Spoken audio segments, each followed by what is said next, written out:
মাদক বেশ দেখাই দি এই বল মাদক বেশ দেখাই দিচ্ছে এই দই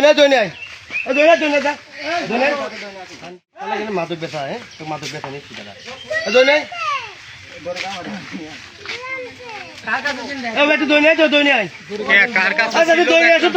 কালকে রাতে প্রায় 10টা থেকে 11টার ভিতরে জাহাঙ্গীরের বড় ভাইকে আর জাহাঙ্গীরের বড় ভাইয়ের সাথে দুজনকে 63 পিস ইয়াবা দিয়ে ধরাই দিই। আমরা এলাকাবাসী মিলে 63 পিস ইয়াবা দিয়ে ধরাই দিই। তারপরে আজকে সকালে আমি কুষ্টাতে খুকসা যাইতেছিলাম, কুমারখাল বাস স্ট্যান্ডে নামছি।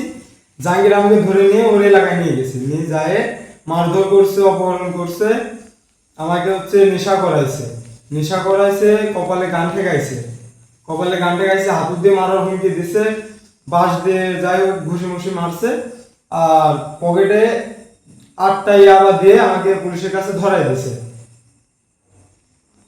তারপরে এখন যে স্যাররা দেখছে আমি দোষী নাই, আমাকে এখান থেকে তুলে নিয়ে গেছে মোটর সাইকেল করে, প্রমাণ সহ স্যাররা পাইছে, এখন আমাকে ছেড়ে দিছে এখান থেকে।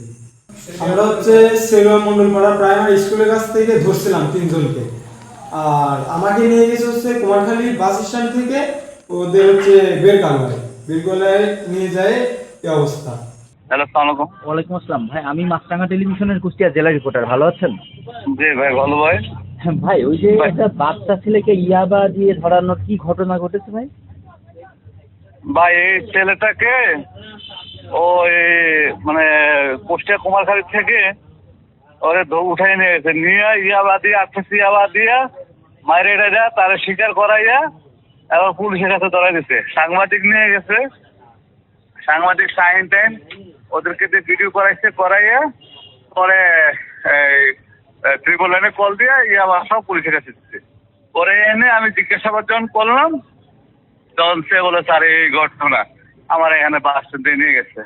তার মোবাইল কল লিস্ট নিলাম, এরপর বাস স্ট্যান্ডের সিসি ক্যামেরা ফুটেজ দেখলাম যে ঠিকই থাকতে মোটরসাইকেল উঠে নিয়ে যাচ্ছে।